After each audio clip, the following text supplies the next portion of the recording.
ಯೆಹೋವನೇ, ನೀನು ನನ್ನನ್ನು ಅದ್ಭುತವಾಗಿ ವಿಚಿತ್ರವಾಗಿಯೂ ರಚಿಸಿದ್ದರಿಂದ ನಿನ್ನನ್ನು ಕೊಂಡಾಡುತ್ತೇನೆ. ನಿನ್ನ ಕೃತ್ಯಗಳು ಆಶ್ಚರ್ಯಕರವಾಗಿವೆ ಎಂದು ನನ್ನ ಹೃದಯವು ಚೆನ್ನಾಗಿ ಗ್ರಹಿಸಿಕೊಂಡಿದೆ. ಶನಿವಾರ 22 ಜೂನ್ 2024 ಇಸ್ವಿ. ಈ ದಿನದ ವಾಕ್ಯ ಧ್ಯಾನಕ್ಕಾಗಿ ನಾನು ಆರಿಸಿಕೊಂಡಿರುವಂತಹ ವೇದ ಭಾಗವು ಯೆಶಾಯನ ಪ್ರವಾದನ ಗ್ರಂಥ 62 ಅಧ್ಯಾಯದ 9 ವಚನ. ನಿನ್ನ ಬೆಳೆಯನ್ನು ಕೊಯ್ದು ಕುಪ್ಪೆ ಹಾಕಿದವರೇ ಅದನ್ನು ಉಂಡು ಯೆಹೋವನನ್ನು ಸ್ತುತಿಸುವರು. ನಿನ್ನ ದ್ರಾಕ್ಷಿಯನ್ನು ಕಿತ್ತು ತಂದವರೇ ಅದರ ರಸವನ್ನು ನನ್ನ ಪವಿತ್ರಾಲಯದ ಪ್ರಾಕಾರಗಳಲ್ಲಿ ಕುಡಿಯುವರು ಎಂದು ಹೇಳಿದ್ದಾನೆ ಎಂಬುವಂಥದ್ದೇ. ಕರ್ತನಲ್ಲಿ ಪ್ರೀತಿಯುಳ್ಳ ದೇವ ಜನರೇ, ಶುಭೋದಯ.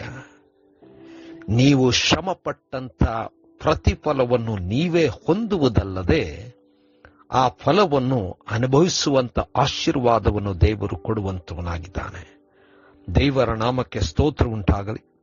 ಕರ್ತನಲ್ಲಿ ಪ್ರಿಯರೇ, ಈ ವಾಕ್ಯ ಧ್ಯಾನ ಮಾಡೋಣ. ಈ ದಿನದ ವಾಕ್ಯ ಧ್ಯಾನದ ಶೀರ್ಷಿಕೆ ಪ್ರತಿಫಲವನ್ನು ಅನುಭವಿಸುವಂಥದ್ದು.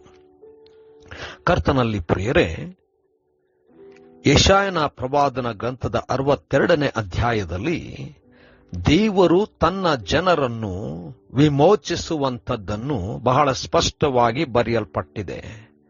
ದೇವ ಜನರು ದೇವರಿಗೆ ವಿರುದ್ಧವಾಗಿ ಹೋದಾಗ್ಯೂ ಅವಿಧೇಯರಾದಾಗ್ಯೂ ದೇವರು ಅವರನ್ನು ಕ್ಷಮಿಸುತ್ತಾ ತನ್ನ ಹೆಸರಿಗೋಸ್ಕರವಾಗಿ ಅವರನ್ನು ಪುನಃಸ್ಥಾಪಿಸುವಂತವನಾಗಿದ್ದಾನೆ ಎಂಬುದಾಗಿ ಈ ಅಧ್ಯಾಯವು ಬಹಳ ಸ್ಪಷ್ಟವಾಗಿ ತಿಳಿಸುವಂತದ್ದಾಗಿದೆ.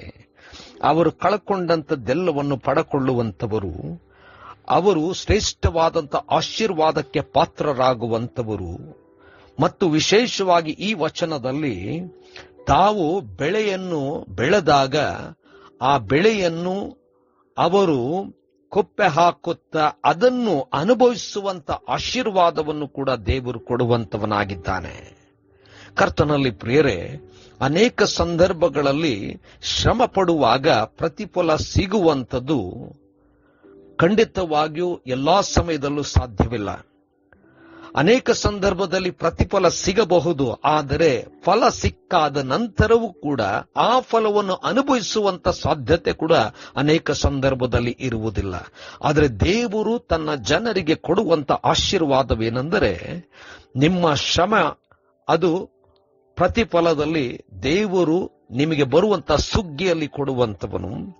ಆ ಸುಗ್ಗಿಯಲ್ಲಿ ಬಂದಂತ ಎಲ್ಲವನ್ನೂ ಕೂಡ ಅವರು ಕೂಡಿಸಿಕೊಳ್ಳುವಂತೆಯೂ ಕೂಡಿಸಿಕೊಂಡದ್ದನ್ನು ಅನುಭವಿಸುವಂತೆಯೂ ಕೂಡ ದೇವರು ಅವರನ್ನು ಆಶೀರ್ವದಿಸುವಂತವನಾಗಿದ್ದಾನೆ. ಕರ್ತನಲ್ಲಿ ಪ್ರೇರೆ, ನಮ್ಮೆಲ್ಲರ ಜೀವನದಲ್ಲೂ ಕೂಡ ಅನೇಕ ಸಂದರ್ಭಗಳಲ್ಲಿ ಶ್ರಮ ಪಡುತ್ತೇವೆ, ಫಲ ಸಿಗದೆ ಹೋಗಬಹುದು, ಫಲ ಸಿಕ್ಕಿದರೂ ಕೂಡ ಅನುಭವಿಸದೆ ಹೋಗಬಹುದು. ಆದರೆ ದೇವರ ಕೃಪೆ ನಮ್ಮ ಮೇಲೆ ಇರುವುದೇ ಆದರೆ ಎಲ್ಲದರಲ್ಲೂ ಕೂಡ ಆಶೀರ್ವಾದವೇ ತುಂಬುವಂತದ್ದಾಗಿದೆ. ಇದಕ್ಕೋಸ್ಕರವಾಗಿ ದೇವರಿಗೆ ಯಥಾರ್ಥವಾಗಿ ಮನಪೂರ್ವಕವಾಗಿ ಎಲ್ಲಾ ವಿಷಯದಲ್ಲಿ ಸ್ತೋತ್ರ ಸಲ್ಲಿಸೋಣ. ಕರ್ತನೇ ದಯಮಯ ಸ್ವಾಮಿ, ನಿನ್ನ ಕೃಪೆಯಿಂದ ನಮಗೆ ಫಲವನ್ನು ಕೊಡುವುದಲ್ಲದೆ ಅನುಭವಿಸಲಿಕ್ಕೆ ಸಹಾಯ ಮಾಡು. ಯೇಸುವಿನ ನಾಮದಲ್ಲಿ ಪ್ರಾರ್ಥನೆ ಬೇಡಿದ್ದೇವೆ ತಂದೆಯೇ, ಆಮೆನ್.